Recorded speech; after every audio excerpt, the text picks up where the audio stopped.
Good morning, friends, and welcome back to another episode of Trans India Real People, Real Emotions. Today, we shall be continuing our interaction with the founder of Rivigo, Deepak Garg, and knowing more about what the relay model is all about. लेकिन उससे पहले हम एक और मुद्दे पर बात करना चाहेंगे। मध्य प्रदेश देश के एक ऐसे हिस्से में आता है जहां पर रोज हजारों ट्रकों को उस स्टेट से गुजरना पड़ता है, लेकिन बहुत ही ताज्जुब की बात है कि हर एंट्री और एग्जिट पर ट्रक्स को पैसे देने पड़ते हैं और इसका कोई हिसाब नहीं है। इस कलेक्शन की कोई रिसीट नहीं दी जाती है और ये पैसे कहाँ जाते हैं किसी को नहीं पता। हम बात करेंगे आज all India motor transport Congress के वाइस प्रेसिडेंट श्री विजय कालरा जी से, जो इंदौर से हैं, और साथ ही साथ बात करेंगे परविंदर सिंह भाटिया जी से, जो Indore truck operators and transport association के प्रेसिडेंट रह चुके हैं और all India motor transport Congress के मैनेजिंग कमेटी मेंबर भी हैं। हम जानेंगे उनकी राय और क्या कर सकते हैं इस करप्शन के बारे में। ये और बहुत कुछ इस छोटे से ब्रेक के बाद। देखते रहिए trans India real people real emotions.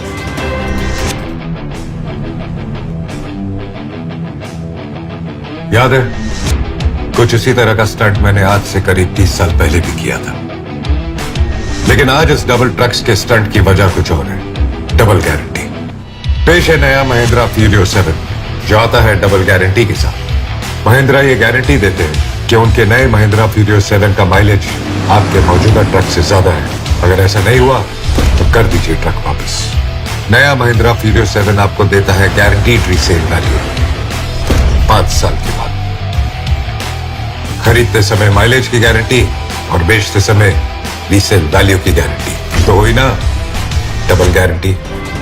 Welcome back friends, मैं हूं गिरीश मीरचंदानी और आप देख रहे हैं trans India real people real emotions.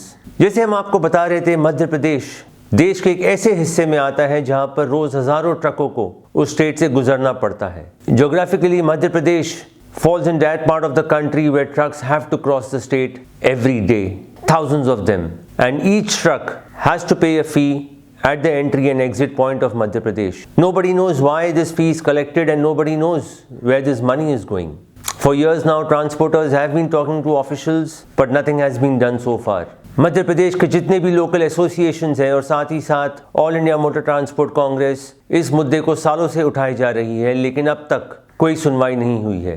पिछले साल मध्य प्रदेश के ट्रांसपोर्टर्स ने वहां पर 3 दिन की स्ट्राइक भी की, लेकिन उससे भी कोई हल नहीं निकला। हमने बात की विजय कालरा जी से, जो all India motor transport Congress west zone के वाइस प्रेसिडेंट हैं और इंदौर में ही रहते हैं। उनकी लगातार कोशिश है कि वो गवर्नमेंट से बात करें, उनसे मुलाकात करें, लेकिन अब तक वो सफल नहीं हुए हैं। सुनिए विजय जी को इस मैटर में क्या कहना है। और सबसे बड़ी समस्या है बॉर्डर की। मध्य प्रदेश के अंदर आज भारत में इतने बॉर्डर हैं, महाराष्ट्र में भी हैं, पर मध्य प्रदेश के अंदर बॉर्डर पे लूट खसोट मतलब इतनी हो रही है जिसका हिसाब ही नहीं है। कोई कहने सुनने वाला नहीं है। आपके हिसाब से रफ एस्टिमेट कितनी गाड़ियां रोज निकलती है वहाँ से? मेरे अंदाज से लगभग 30-32 हज़ार करीब गाड़ी रोज़ मध्य प्रदेश के बॉर्डरों से निकलती है। मध्य प्रदेश भारत का हृदय स्थल है। इस तरफ से उस तरफ जाने, कहीं भी गाड़ी जाएगी तो मध्य प्रदेश से तो उसको निकलना ही पड़ेगा। तो 32-35 हज़ार गाड़ियाँ करीब मेरे अंदाज से रोज़ निकलती हैं, जो हरेसमेंट होती हैं और बॉर्डरों पे पैसा दे के जाती है। और सबसे बड़ी बात यह है, महाराष्ट्र में तो जैसे आप निकलो एक नॉमिनल अमाउंट देते हैं और निकल जाती हैं गाड़ियाँ, कहीं मंथली का हिसाब लगता है, और मध्य प्रदेश के अंदर पर ट्रिप के हिसाब से एंट्री देनी पड़ती है। आज जैसे धुलिया से इंदौर गाड़ी चलने वाला है, धुलिया से रात को चलेगा, इंदौर आएगा, आने के पैसे देगा, फिर वापस खाली करेगा, वापस धुलिया जाएगा, 250 किलोमीटर है, फिर जाने के भी पैसे देगा। वो दोनों टाइम वो तो एंट्री, वो तो दादागिरी है साहब। वो तो और पैसे कितने लेते हैं? पैसे साहब किसी से 1000 रुपये, किसी गाड़ी का 1500 रुपये, 2000 रुपये, कोई हिसाब नहीं। वो गाड़ी के ऊपर है। छोटी गाड़ी है तो 700-800 1000 रुपये ले लेते हैं, 10 चक्का है तो 1500 ले लिया, बड़ी गाड़ी है 2000 रुपये ले लिया। इसके लिए हम CM को भी कई बार लिख चुके हैं, हमारे माननीय मुख्यमंत्री जी को लिख चुके हैं, कमिश्नर साहब को भी लिख चुके हैं, ट्रांसपोर्ट कमिश्नर साहब को, और पिछले समय से भी लिखते चले आ रहे हैं। पर ये एक घाव सा बना हुआ है कैंसर से बना हुआ है, इसका इलाज नहीं हो पा रहा। मैं गिरीश जी आपसे निवेदन करता हूँ, मेरी आवाज़ आप पहुँचाएँ सरकार तक कि सबका ध्यान आकर्षित करें कि हमारी ये बीमारी बॉर्डर पे ख़त्म हो जाए, या कोई एक सिस्टम भी बना दें जिससे सरकार को इनकम होवे। कोई 200-500 रुपये की रसीद काटना चालू कर देवे कि भैया ये आपको एंट्री पे लगेगी, तो हम वो लोग वो देना को तैयार है, पर एक सिस्टम तो बन जाए कि 200-500 रुपये आने का पैसा मध्य प्रदेश में लगेगा हमको, तो हमको रसीद मिलेगी। बिना रसीद के पैसा चाहता है वो दुख होता है। सरकार की जेब में भी नहीं जाता, सरकार की जेब में जाएगा तो देश का भी भला होगा, मध्य प्रदेश का भला होगा, सरकार के पास पैसा आएगा।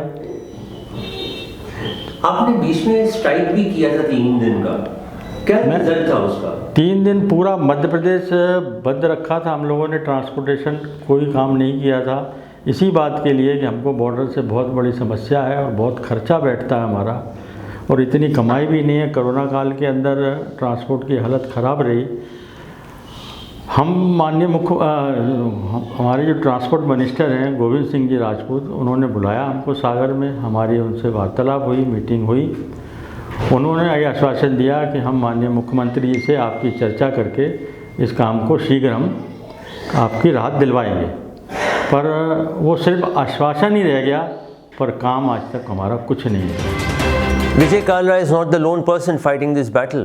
He is supported by various other associations in Madhya Pradesh, including Indoor Truck Operators and Transport Association. We also spoke to Mr. Parvinder Singh Bhatia, who is a managing committee member of AIMTC and a former president of ITOTA. Let us see what Bhatia ji has to say about this issue. Government revenue चाहिए, government खुद ठेके पे देती है। हमारे माननीय नितिन गडकरी जी बात करते हैं कि सारी चेक पोस्ट हटा देंगे, पेपरलेस कर देंगे, किसी को रुकना नहीं पड़ेगा, लेकिन वो सिस्टम जो है वो मनी पावर के सामने फेल हो जाता है आके, क्योंकि उसका बाकायदा ऑप्शन होता है कि 6 महीने के लिए ये अधिकारी इस बॉर्डर पर जाएगा, और उसमें पूरे गवर्नमेंट उसमें इन्वॉल्व है। मुख्यमंत्री जी को भी पता रहता है कि जो है ये क्यों पैसा दे के जा रहा है अपने अपॉइंटमेंट के लिए। यदि वो पैसा दे के जा रहा है तो वो नेचुरली निकालेगा पैसा, और छोटी छोटी बातों के ऊपर आप 100% सही है तो भी आपको एंट्री के नाम पर पैसा देना पड़ता है। तो क्यों है? हम तो कहते हैं कि बॉर्डर हो ही ना, आप जो है खाली रैंडम चेकिंग करो यदि आपको करनी है पेपर्स की। अभी कोविड काल में छूट थी, 31 दिसंबर तक पूरे पेपर्स की छूट थी, उसके बाद भी जगह जगह पर वाहनों को रोका जा रहा था। क्यों रोका जा रहा था? यदि सेंट्रल गवर्नमेंट के आदेश हैं कि ये छूट है तो फिर पेपर्स का कोई काम ही नहीं उसको चेक करने का, लेकिन केवल और केवल जो है उनका मोटो रिश्वत रहता है। उसमें जो इल्लीगल काम करने वाले लोग हैं उनको फ़ायदा मिलता है, उनको मालूम है पैसा दे के हम निकल जाएंगे, तो वो इल्लीगल एक्टिविटीज़ भी बढ़ती जा रही है। जो लोकल एसोसिएशन है वो इस मैटर को टेकअप कर रहे हैं सीएम के साथ? काफ़ी बार कोशिश की, बीच में कांग्रेस की सरकार थी, कमलनाथ जी के साथ भी रूबरू मीटिंग हुई, और बीजेपी गवर्नमेंट को तो समय ही नहीं होता किसी से, चाहे स्टेट हो चाहे सेंट्रल हो, वो किसी से फेस टू फेस बात ही नहीं करना चाहते। कितनी बार हमारे जो मुख्यमंत्री हैं शिवराज सिंह जी, उनसे समय हमने सेट किया, लेकिन वो किसी न किसी कारण से वो टल जाता है। जो परिवहन मंत्री पहले कांग्रेस में थे वही परिवहन मंत्री आज भी हैं, उनसे कोई बात करो तो वो हमसे प्रूफ मांगते हैं कि आप वीडियो भेजो कहाँ पर आपसे कोई अवैध वसूली हो रही है। तो ये इसका मतलब कि पूरा सिस्टम जो है वो सिस्टम का ही पार्ट है, और सबको पता है, लेकिन वो जानबूझ के अनभिज्ञ बनते हैं उसमें।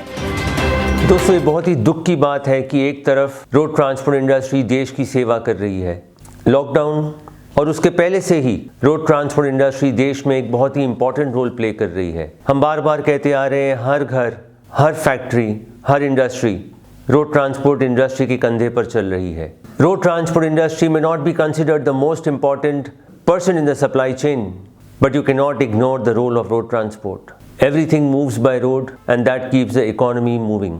दोस्तों, हमने एक ट्विटर कैंपेन शुरू किया है जिसके अंतर्गत हम हर दूसरे तीसरे दिन हमारे आदरणीय प्रधानमंत्री श्री नरेंद्र मोदी जी को और मध्य प्रदेश के मुख्यमंत्री श्री शिवराज चौहान जी को टैग करते हैं और उनसे ये रिक्वेस्ट करते हैं कि वो इस मैटर को इन्वेस्टिगेट करें और देखें ये करप्शन क्यों हो रहा है। विजय कालरा जी ने तो यहाँ तक कहा कि आप इस फी को रेगुलराइज कर दें ताकि ये पैसा जो है गवर्नमेंट में जाए और ये रोड ट्रांसपोर्ट इंडस्ट्री के इम्प्रूवमेंट में यूज़ हो। We hope that someday the government will realize this and take necessary action. We would also request all our viewers to retweet our tweets. The link for today's tweet is given in the comment section below. We hope you will join our campaign and make life easy for truckers and save them from the harassment. दोस्तों, आपको ये अंदाज़ा भी नहीं होगा कि वहाँ पर ट्रक ड्राइवरों के साथ कैसा सलूक किया जाता है। ट्रक ड्राइवरों को घंटों तक क्यू में खड़ा होना पड़ता है पैसे देने के लिए, और कई बार ऑफिशियल्स उन्हें गाली भी देते हैं। हम चाहेंगे कि ट्रक ड्राइवर्स की लाइफ ईजी हो, उन्हें इन मुश्किलों का सामना नहीं करना पड़े। Friends, for the last 59 years, Trans Topics has been the only publication to take up the cause of the road transport industry. हमारी हमेशा से ये कोशिश रही है कि हम रोड ट्रांसपोर्ट इंडस्ट्री का एक बेटर इमेज देश के सामने ले आए। हम चाहते हैं कि देश इस इंडस्ट्री की सराहना करे, क्योंकि इसके जो एफर्ट्स हैं वो अनपैरेलल्ड है। We are very happy and delighted to be connected with various transport associations across India, and we are happy to get their support and appreciation from time to time. कुछ ही दिन पहले AIMTC के former president GR शनमुगप्पा, जो इस वक्त सिमटा के general secretary भी हैं, उन्होंने हमें ये मैसेज भेजा जो हम आपके साथ शेयर करना चाहेंगे। Listen into what GR शनमुगप्पा has to say about our efforts in taking up the cause of the road transport industry. Girish भाई, आप ये इंडस्ट्री को 4-5 डेकेड से बहुत बढ़िया काम करके जा रहा है। आपका properly truckers and transporter utilise नहीं करता है, ये बहुत बड़ा दुखी का बात है। हम देखा था रात दिन आपका विजन, आपका थिंकिंग, आपका एम, बाद में आपका गोल, ट्रकर को कैसा बचाना, ट्रांसपोर्टर को कैसा बचाना। सरकार से विरोध करके क्या भी फायदा नहीं है, उसका साथ में मिलके काम करना, ऐसा आपका एटीट्यूड है। इसको बहुत बड़ा धन्यवाद बोलता है, अभिनंदन करता है। Real story, real time, real place अब बोलने का एक बहुत बड़ा सवाल उठाया आप। इतना खुशी होता है हमको, एटलीस्ट हमारा टर्म में अभी इतना काम हम लोग करके आया था, फिर भी आप साथ दिया, आज भी साथ में है। अब पूरा अवेयरनेस करने के लिए आप कितना कोशिश करता है ट्रांसपोर्टर को, ट्रकर को, मगर ये लोग मेजर यूटिलाइज करने के लिए टाइम नहीं है वो लोग के पास। ये ऑर्गेनाइजेशन में कमिटमेंट हो गया तो रात दिन उसका थिंक करना पड़ेगा। कैसा पॉलिटिकल पार्टी लोग करता है, क्यों उसमें मेजर बेनिफिट हो रहा है, कर रहा है, इसमें कुछ भी बेनिफिट नहीं हो रहा है। थोड़ा आदमी लोग को बेनिफिट मिलता है इसमें। हमारा परिवार, हमारा ट्रकर का यूनिटी बहुत कमज़ोर है, इसलिए एजुकेट करने के लिए बहुत कोशिश करना पड़ेगा। देखो, कोई भी बोलो तो गलत हो जाता है। आप रियल टाइम, रियल सब्जेक्ट बता दिया तो वो भी दुखी हो जाता है। इसलिए कैसा व्यवसाय करना, क्या करना आगे, एटलीस्ट इसको जान देख के आप थोड़ा एडवाइस करना पड़ेगा। पूरा एंटायर कंट्री में आपका ओनली बुक सब आदमी रीड कर रहा है। बहुत बड़ा सीनियर आदमी से छोटा ड्राइवर तक आपका ट्रांस कॉपी पहुंचने का जरूरी है। And friends, talking about making life easy for truck drivers, here is a company that has been trying to make trucking easy. Relay model is something that Rivigo is proud about, and it is ready to take it to the next stage on a larger platform with a larger number of trucks and larger number of drivers. Here's continuing our conversation with Deepak Garg, the founder of Rivigo, coming up right after this very short break. Keep watching Trans India, real people, real emotions.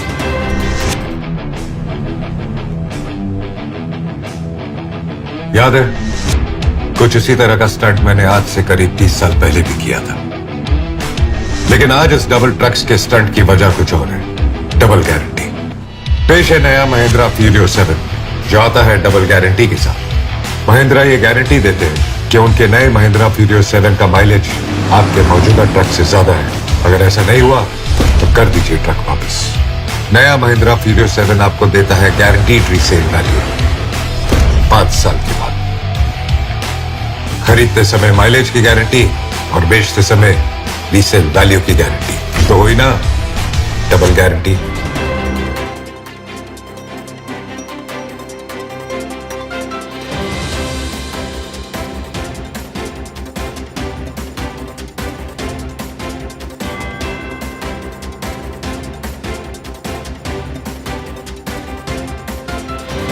Welcome back, friends, to Trans India. We are in conversation with Deepak Garg, the founder of Rivigo. So Deepak, while Rivigo is working on the relay model, which is aiming to bring down the cost significantly, the industry on the whole is still following the traditional method where drivers are away for weeks or months together and driving limited number of kilometers each day. How do you see this model percolating right down the industry? नहीं, देखिए, मैं ये कहूँगा कि बहुत तो percolate हो रहा है। मतलब सरल चीज़ों से कि हम ड्राइवर को पायलट बोलने लगे तो सब लोग पायलट, अभी बहुत लोग पायलट बोलने लगे। टेक्नोलॉजी भी, हर फ्लीट ओनर आज की डेट में टेक्नोलॉजी की बात कर रहा है, ERP टेक्नोलॉजी की बात कर रहा है, हर कस्टमर टेक्नोलॉजी की बात कर रहा है। तो एक टेक्नोलॉजी की तरफ एक रुझाव ज़्यादा बढ़ गया है हर किसी का, राइट, और ये बढ़ता ही रहेगा बस। And lot of this people, you know, सबके यंग जो नेक्स्ट जनरेशन है ट्रांसपोर्टर्स की, वो बाहर से पढ़ के इंडिया वापस आ रहे हैं। They don't want to work in the same way in the sector as earlier, so they are also looking at more new ways of working, technology oriented ways of working, so it's percolating actually quite fast. I think second, जो अभी रिविगो जिस तरह अभी आगे बढ़ रहा है, हम एक प्लेटफॉर्म की तरह आगे बढ़ रहे हैं, where we are not owning anything, we are enabling our partners, transporters, fleet owners, pilots on the platform to bring about that change. तो हम अपनी टेक्नोलॉजी पार्टनर्स को दे रहे हैं ताकि वो अच्छा कर पाएँ और ये एक स्केल पे चीज़ें हों और सिस्टम स्केल पे चेंज हो, right. Lot of people when we came in thought of as competition, right. हमने जब 3000 ट्रक जब बनाए तो लोग बड़े घबराए कि रिविगो सब जगह जाके ऑर्डर ले रहा है, रेट गिरा रहा है। बहुत सारी हम पे एलिगेशन आई, बहुत ट्रांसपोर्ट एसोसिएशन ने हमारे अगेंस्ट यू नो कुछ लेटर लिखे जो मेरे पास कभी पहुँचे नहीं, बट मैंने सुना ये मीडिया व्हाट्सएप पे जो भी आया। But all of them now are, you know, I talk to them, they are good friends. जब उनसे बात करता हूँ तो उनको समझ में आ रही है vision was never to compete, vision was always to collaborate, vision was always to partner, vision was always to enable them. You know, we came into this market to solve the pain. Whatever we are building is a byproduct, business or a company or revenue or profitability, whatever is a byproduct, and the mission is to make logistics human. जो वो transporters की life human होगी, वो हमारा system या technology use करेंगे और उनको लगेगा यार इतने सिंपल तरीके से उनका सारा काम मैनेज हो रहा है और ग्रोथ भी आ रही है, अच्छी सप्लाई मिल रही है और अच्छा बिजनेस में वॉल्यूम आ रहा है, अच्छी डिमांड मिल रही है उनको। जो हमारे फ्लीट ओनर हमारे साथ जुड़ते हैं हमारे प्लेटफॉर्म में, उनकी यूटिलाइजेशन 2 से 3 गुना बढ़ जाती है गाड़ी की, राइट, जुड़ते ही, और उनकी सारा जो काम है सरल होने लगता है। तो उनको लगता है कि अरे अच्छा प्लेटफॉर्म है। पायलट तो खैर डिवोटेड है ही है हमारे साथ, राइट, और हर कोई, चाहे वो फ्यूल प्रोवाइडर हो, चाहे वो OEM हो, राइट। हम तो चाहते हैं हर कोई हमारी तरह इस सेक्टर को हमारे नज़रिए से थोड़ा सा देखना शुरू करे कि इस सेक्टर में बहुत सारा पेन है, उसको हल करना है साथ में मिलके, ताकि डिस्ट्रस्ट ना हो। अभी मैं एक पार्टनर से बात कर रहा था, वो कहीं से आए थे, तो यही बात हो रही थी कि अगर काम करना है तो बिल्कुल ट्रस्ट के साथ काम करना है, और ट्रस्ट आता है टेक्नोलॉजी से ही, बात से नहीं आता है। Transparency real at scale technology से ही आती है। तो हमने कुछ मैंने उन पे ही बताया, उनको कहा कि जब तक ये हम ट्रस्ट इक्वेशन एकदम सिस्टम से नहीं सॉल्व करेंगे तब तक आगे नहीं बढ़ सकते, क्योंकि वरना हम एक दूसरे को डाउट करते रहेंगे। कभी हमें ग्रोथ करना है तो हम आपको वो करेंगे, आप मिसयूज़ करोगे प्लेटफॉर्म को या जो भी होगा। So I think that people now are understanding that Rivigo is not a competitor but a collaborative partner to everyone, and that's what we are trying to do. So Deepak, now that you have let go of all your fleet, so are you a tech company or are you a logistics company? We always called ourselves as a technology company. Yeah, whatever. See, अब लोगों को वो 3000 truck दिखे, किसी को लगा कि ये तो सोशल सर्विस कर रहे हैं, ये ड्राइवर की बात करते रहते हैं इतनी ज़्यादा, किसी को हमारे वेयर हाउसेज दिखे तो उनको एक्सप्रेस या पार्टलूट दिखा रहे। हमें हमेशा क्लियर था कि हम टेक्नोलॉजी से लॉजिस्टिक सेक्टर की सारी प्रॉब्लम हल करना चाहते हैं। तो someone called us logistics, someone called us transport, someone called us express, someone called us whatever names, right? वो उनकी अपनी जितनी मेरी उनसे चर्चा हुई होगी या जितना उन्होंने देखा होगा वो होगी, बट हम टेक्नोलॉजी के ज़रिए ही सारी प्रॉब्लम हल करना चाहते हैं, ये क्लियर है। Deepak, you started off with 0 trucks, went up to 3,000 trucks, and again came back to 0 trucks almost. What is the thought process behind going asset light or asset zero, if I may call it? नहीं तो we are basically near 0 trucks now. Even 1,000 trucks are gone, right? And do the trucks that you have sold continue to be part of your system, or are they outside the fold of Rivigo now? So that's a good question. So a lot of them are within the system. Some have gone out of the system, but a lot of others have also come in the system, right? As I said, the idea was to build 3,000 trucks so that we could build, understand and build the technology, right? As that is built, the plan was also always to impact the life of 100,000 pilots. और हमने कभी अगर 100,000 pilots का vision रखा है तो कभी भी ऐसा तो नहीं सोचा होगा कि 100,000 ट्रक्स खरीदेंगे, थोड़ा मुश्किल है, मतलब हम जितना भी बोल्ड हों इतना नहीं सोच सकते कि 1,00,000 ट्रक खरीदेंगे। तो हमेशा से टेक्नोलॉजी का ही प्लान था और हमेशा वही बन रहा था। I think we are not just opening up to other fleets to operate with us because we believe that we have actually done a good job in terms of understanding and building the technology. Rivigo has set norms not just for itself but also for companies that come on board joining hands with Rivigo. So what are these norms and how do these companies get on board with Rivigo? We'll discuss this and more with Deepak right after this very short break. Keep watching Trans India, real people, real emotions.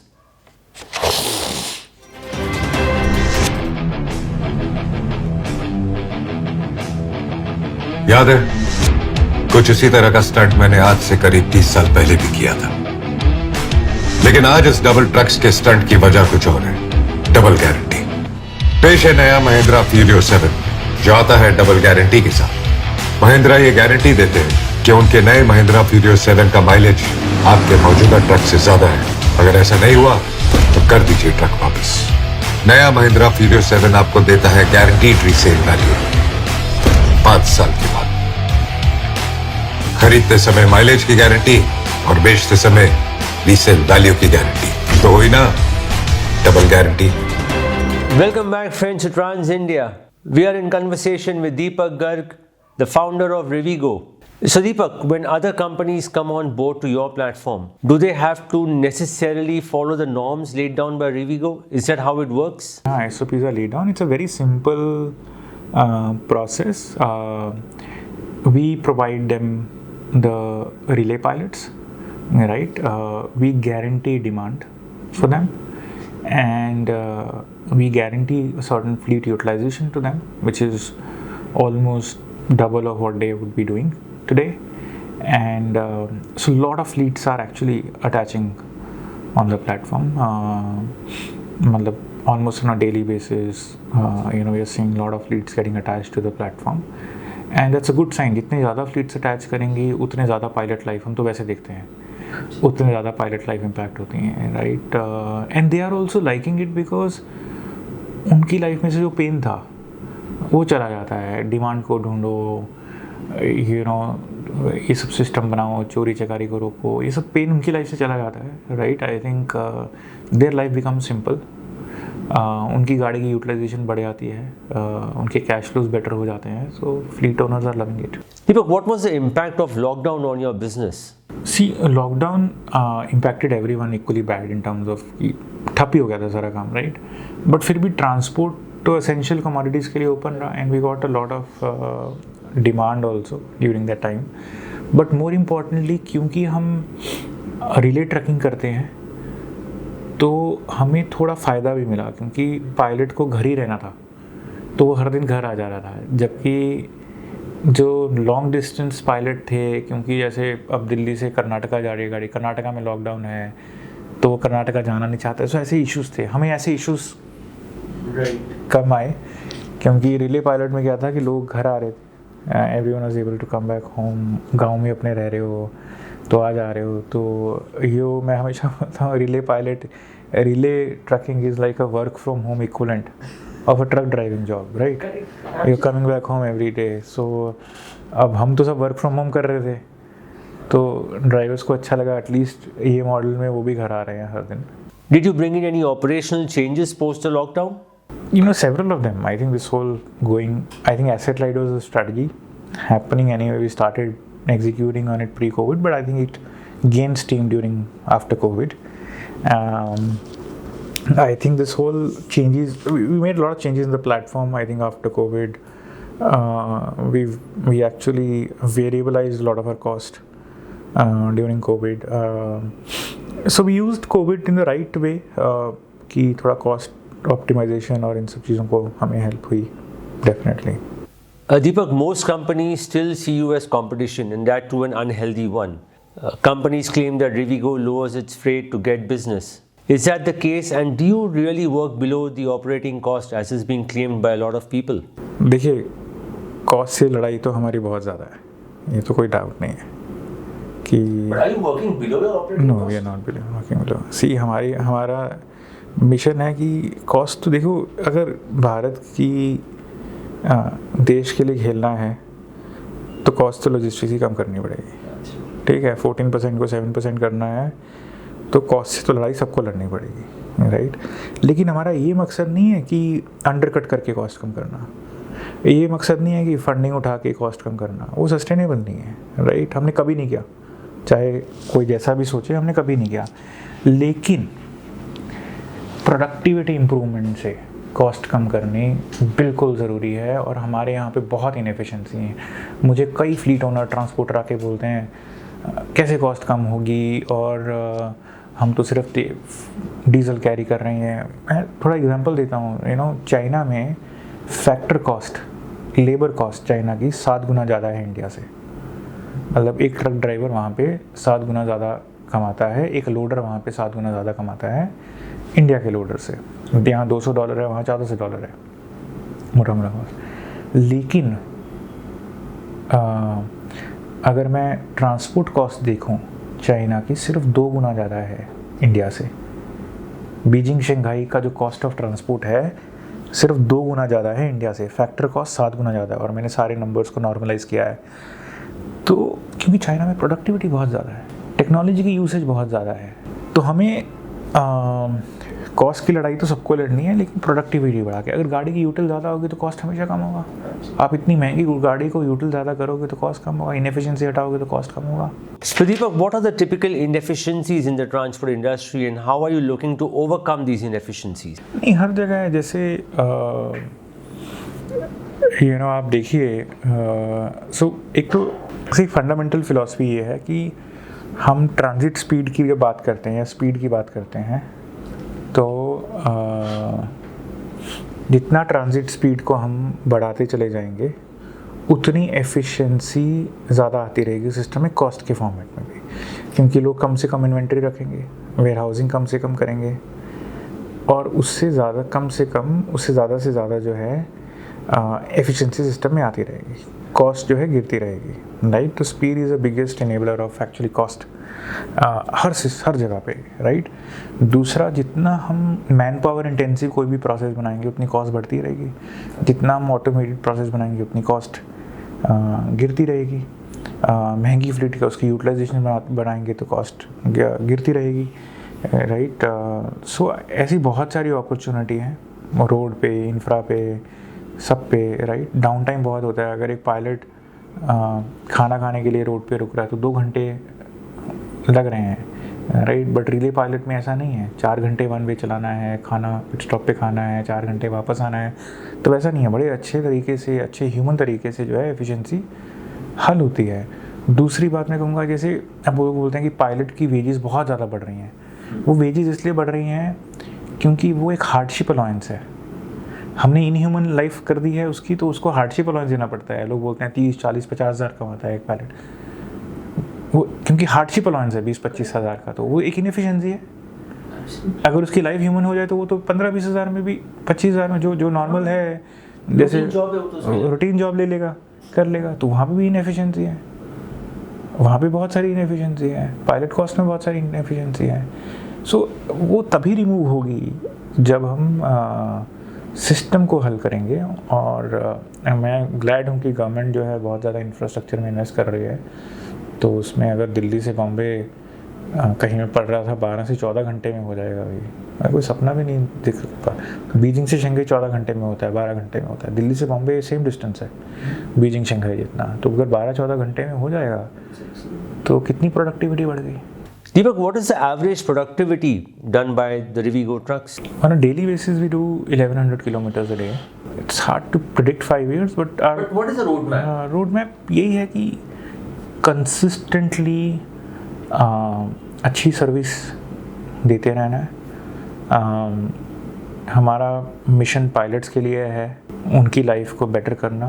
Transporters, fleet owners जो हमारे साथ जुड़ रहे हैं, उनकी life को better करना, सबकी लाइफ में जॉय लेके आना, यूसेज ऑफ टेक्नोलॉजी। और ऐसे हज़ारों पार्टनर्स, एंटरप्रेन्योर्स को हमारे प्लेटफॉर्म पे जोड़ना और उनको दिखाना ये कि टेक्नोलॉजी से क्या हो सकता है, क्या चेंजेस लाई जा सकती हैं।